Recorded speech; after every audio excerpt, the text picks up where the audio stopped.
Welcome to my basement, everybody. We've got a very special episode of the show today, and it's due in large part to what has been happening between Epic Games and Apple and Google. And I couldn't think of a better guest to have on the show than tech expert and noted Apple enthusiast Rene Ritchie, who I have known forever, but I believe this is honestly our first face-to-face conversation, or we've maybe talked on the phone or something, but I've never had you in our show before.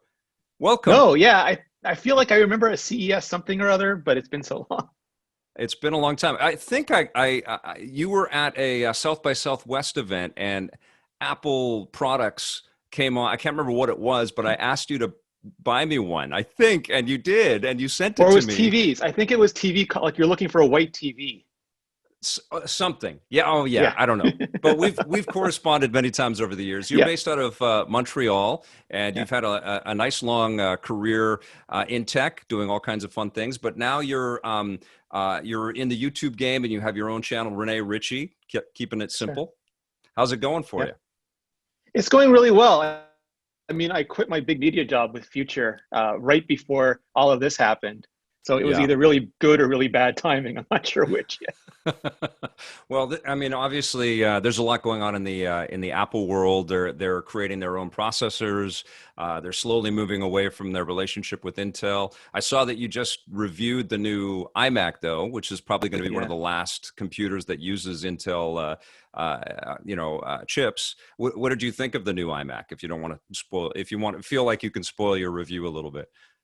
Yeah, for sure. I mean, I think for people who really need Intel, like you run Windows in boot camp, or you want to run virtual machines, you want to do Windows gaming on your iMac, or you use high like game creation software, game engines, 3D rendering software that is barely supported on Intel Macs as it is, you want to grab this iMac and hold on to it for as long as possible. But I think everyone else is waiting on Apple Silicon iMacs.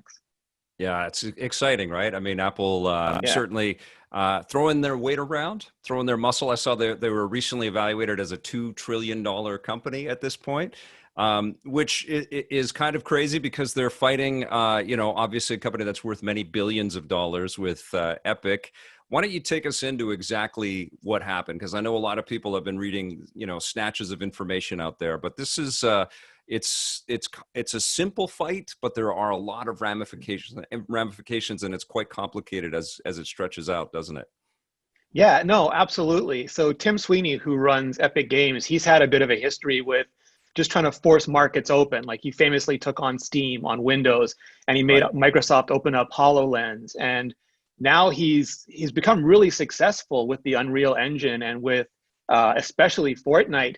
And he decided that he was tired paying Apple and Google 30% of his in-app purchases because they sell like emotes and different outfits, all these different things in the game. He's okay paying that to Xbox and PlayStation and Nintendo because he feels like they sell discounted hardware and they do better big studio partnerships. But he thought that like Android phones and iPhones should be general purpose computers, and he should just be able to sell his stuff without having to give them so much money. Right. So instead of just pulling himself off the store or protesting or suing or one of those things, he snuck an update onto both Google Play and the App Store and then turned it on. And when you started up Fortnite, you got this screen saying that if you no longer want to give 30% of your money to Apple, you can buy discounted V-Bucks on all the other platforms, all the big gaming platforms, but also if you use your credit card or PayPal and pay Epic directly. And they had a 1984 style movie where, Fortnite was taking on the evil Apple, and they called Google, you used to say, don't be evil. Now you're taking all our money. And they had it just all set to go. And Apple and Google pulled Fortnite right off the Google Play and App Store. And then Epic sued, and just been drama ever since. Well, as part of the repercussions of this lawsuit, now Apple is basically moving forward. Next week, they're going to cut off access to Epic's ability to dig into the iOS tool set, which could have massive repercussions for anybody that uses the Unreal Engine. Yeah, so I mean, there's a couple differences here. One is nobody really develops Unreal games using Android, and they don't do it on iOS. They do it on the Mac for iOS. But Epic's developer account covers all of this. And the standard agreement says that if you violate your App Store or Play Store agreement, they will cancel. Sorry, if you violate it and you don't rectify it, within 2 weeks, they'll cancel your developer certificate. And that doesn't mean anything on Android because the game is all they care about and the game has already been taken off. But on Apple's side, it will also affect their ability to update Epic's Unreal Engine in a way that developers can still use it to make their own games. And people obviously are using the Unreal Engine, not just for games, they're using it for commercials, and they're using it for, like, famously with the Mandalorian, it's part of the visual effects. What do you think is going to happen here, Rene? And by the way, I did reach out to Epic to see if we could get Tim on this chat, but it's understandable that they said no at this point right now because things are crazy right now. But the one thing that I will say about Epic is that they have been accessible to us for many, many years, and we've created lots of connections over there and had their people on and talked about it.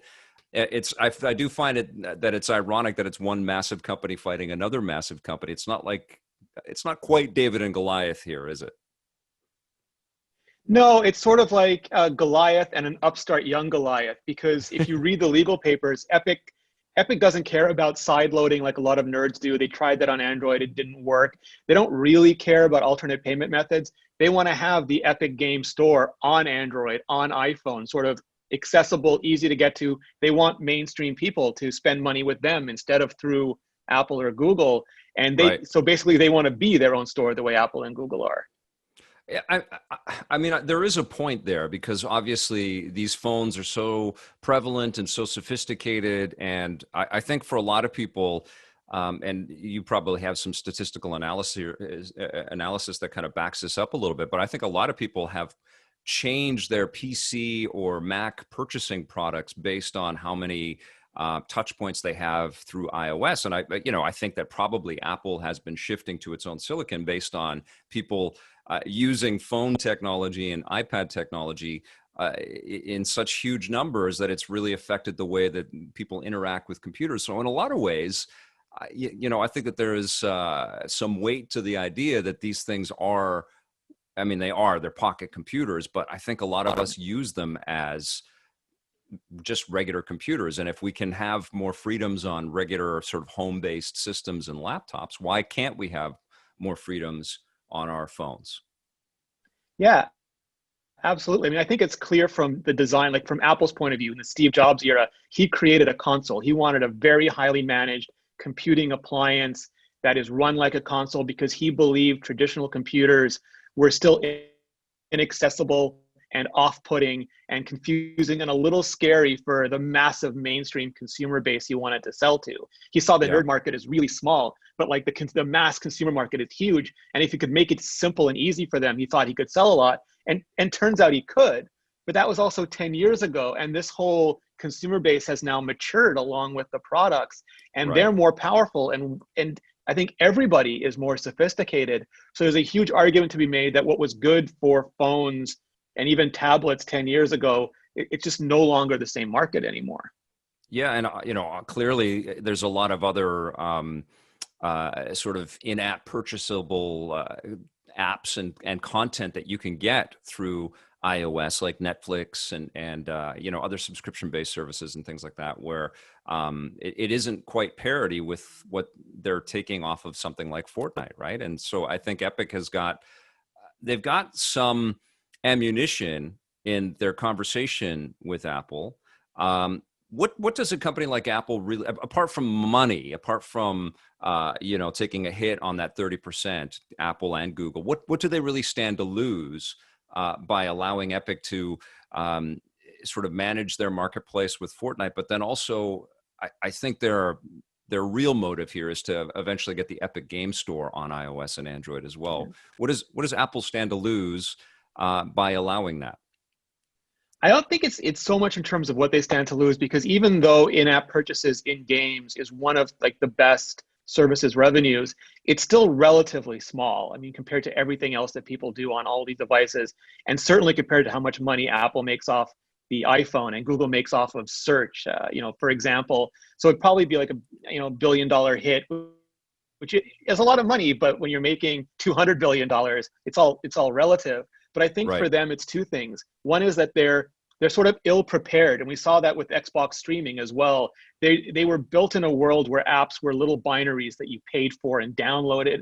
And things like Xbox streaming and the Unreal Store are just completely different models. And I think internally, they're struggling with how to address that, how to understand that, and what the ramifications are going to be for them as companies for the next 10 years. And that's a slow process, much slower than just taking hits for 2 weeks. I think they would rather take hits for 2 weeks in the media, measure it 20 times, and then come to a decision than sort of rush something out and maybe pay a price for it in the future. There is an analog here where you can think back to the early days of Nintendo and its very strict publishing practices with the Nintendo Entertainment System and guidelines that affected retailers and publishers, game publishers, and how they sort of really kind of shoehorned people into how they were partnered with Nintendo, which I think gave competitors an opportunity to come to market with some different strategies. These things are so, both Android and iOS are just so much a part of the ecosystem of our, our connection to the internet right now. Do you foresee this as an opportunity for a competing, phone operating system to kind of come to market and say, well, look, it's a lot more open? Do you think that might happen? Or conversely, how do you see this becoming, resolved between Epic and Apple? Yeah, I think there's a huge discussion that's happening right now because over the years, whether it's, we don't buy Windows, we license it. We don't buy phones really, we license the use of them. Game consoles are the same thing. We're increasingly buying things that we don't maintain control over. And as we get to things like robots, like automated robots in our houses or cars that are self-driving, we might buy them, but they're going to be so sophisticated that we're not going to have a lot of control over them. And I think just as like right now, our laws aren't in Epic's favor. I mean, up to the US Supreme Court, they've got, they're sort of clear that there's no duty to deal. They will not force a company to make business decisions. But the US Congress and the EU are very different, and they've been looking severely at tech companies and how much control they have over their market, specifically how they treat developers or content creators and how they treat their competition. So the law right now is okay with hyper competition instead of anti-competition, but those laws could change. And I think Epic has a very bad legal case. And I think their strategy, suing Apple, was smart. Adding Google, I think, hurt them a little bit because people say now, well, if even Google's not open enough for you, what do you really want? And, but I think that if they put Fortnite back on the store, if they say, okay, we'll make this change because Apple's forcing us to, and we're putting it back on the store, but we're not happy about it, and we're continuing our lawsuit, then it just makes Apple and Google look much worse to Congress and the EU, which is what I think should be their larger concern right now. Yeah, it does feel like they're getting backed into a corner. I can't see them, especially with what could happen with all the developers out there that use their tools, the Unreal tools. I can't see them, working this out and going back and finding a way to work, especially with Apple, because that could have some really severe ramifications. I tweeted this out as a joke when the news started to hit that 12 months until a Fortnite phone. But now that I think about it, it does feel like Epic has the ingenuity and the ambition and at least a big chunk of the money to be able to come up with its own hardware to kind of, I mean, imagine if they brought out the Unreal phone and it had the Unreal Store on it, and it had all the games and it had some computer applications. I could see them doing that. The only thing is I think they're backed by Tencent. Is that right? Out of China, that a huge chunk of their capital is. And of course, at least right now, there's some very interesting things that are going on between U.S.-China, relations and the sort of technological marketplace that Chinese goods, the sort of shaky floor that Chinese tech might have in the U.S. marketplace right now. Can you, though, as a tech specialist, could you foresee Epic coming to market with something like that? Yeah, I mean, like it's not. I think some people think it's really, really hard, but we just saw Canadian favorite BlackBerry. They announced yesterday they're going to license Foxconn's subsidiary to basically make new generation BlackBerry phones. You don't need to be an Apple or a Google or even a Right. Microsoft or anybody to bring a phone to market anymore. You can hire the companies that make phones for them to make one for you and just have your 240 frames per second, eye melting, 2-day battery life, like something that makes the Asus gaming phones look small by comparison. You can Yeah. absolutely do that. They do have 40% ownership by Tencent. I think Sweeney still owns 51%. Right. Sony owns 1.4%. So they have allies, and Nintendo licenses the Unreal Engine. So they have a lot of relationships. And I think, we can joke about that, but it's not that far from reality anymore. Well, and honestly, it would be full irony if they went back to Microsoft and Google and said, "Let's put Stadia and XCloud on this phone," and it's cheaper the monthly subscription for people that pick up the. I mean, they could totally just go right to that gamer crowd. Amazon's Yeah. also going to be developing its streaming thing too, and basically make this the streaming phone with all of the bells and whistles that gamers would want. I'd be interested in that, honestly. I think that'd be super cool. Yeah. And I think Yeah. that's always the best way to compete. Like you pull Fortnite off of iPhone, you pull it off of Android if they won't play with you either. And you make your own phone and you get Ninja to do all the intros. Yeah, we're into some interesting days, but I think that Epic has got to work it out with Apple because there's just too many other peripheral people that are going to suffer because of this. It's crazy, and that, we're going to hear some news very soon. What's your prediction? What do you think they're going to do by the 28th? There'll be some recapitulation and sort of backtracking, and this will all sort of fall into place, or I know that Epic is asking for basically a pause in this proceeding so Yeah. that Apple can't do anything on the 28th. But what do you think is going to happen? Yeah, I think that's hard to see because I think at most what they'll get is money put into escrow until the Mm, decision is made to see who gets, who gets that 30% share. But Sweeney has been canny enough to change his mind. Like they initially would not put Fortnite onto Android because he didn't want to give Google the cut. And when he realized that Google was blocking him from OnePlus and the Samsung store wasn't delivering, he wasn't happy about it, but he put Fortnite back on Android and he came right. to a deal with Microsoft. He was super angry at Microsoft, and then he got on HoloLens, and now he loves them. He hearts them, and I think because they have this dependency, because they own Unreal, it's not an independent engine like Unity. They have to think responsibly for the developers that are dependent on them, and it just seems like a bigger win for me to say, okay, they're forcing us to do this. We don't want to do this, but they're forcing us to come back on the platform under their terms. But we're continuing this lawsuit, and we want you all to fight along with us. I think that's by far the best temporary solution for everyone. It certainly was cheeky, creating the commercial and sort of rallying the troops around all of this. But I have to say, I'm a big fan of Tim Sweeney. I think that he puts his money where his mouth is. Yeah. Unreal has done some incredible things for the video game industry and for developers to be able to just create beautiful work in a much easier kind of environment than if they had to create everything themselves. Clearly, that's why they've been so successful.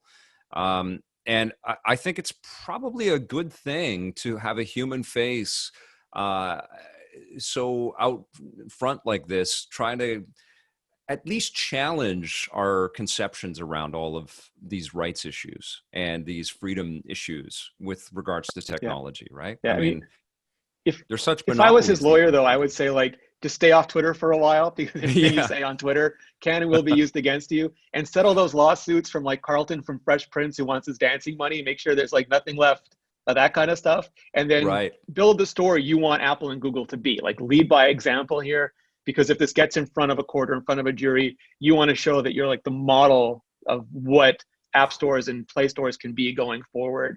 And then I think You're they've got a really good shot at some disruption. You are absolutely correct. Yeah, they've got to be friends with everybody, Yeah. including people that are inside the workings with Apple and Google as well. They might not be working directly at those companies, but they're so influential that they obviously have lots of peripheral partners and things. Apple and Google do, and so Epic Yeah. needs to be friends with all of those friends of friends. Yeah. Yeah, very interesting days. And what I'd like to do is maybe follow up with you after we know a little bit more about what's going to happen here, and maybe one day we will have I know we'll never get Tim Cook on the show, but maybe we'll get Tim Sweeney to kind of fill us in on how things progress and how things go from here. But I think people on phones will be playing Fortnite pretty soon. That's my guess. Yeah. And for an Apple glasses too. I mean, as much as Sweeney wanted on the HoloLens, he's going to want on Apple glasses, or people are going to want the Unreal Engine to populate the world that Apple glasses are going to give us. Awesome. You know what? Yeah, this is obviously, we're heading into September and October. I think everything's been delayed to October, but we're going to get all the new announcements pretty soon. Yeah. I'd love to have you back for that, my friend, if you'll join us. Right on. Anytime. This Rene Ritchie, everybody. Make sure you check out his YouTube channel and subscribe to his work. He does fantastic work, and you're going to learn a lot from this man. Thank you so much, Rene. And thank you all for watching. We'll be back soon. And until then, play forever.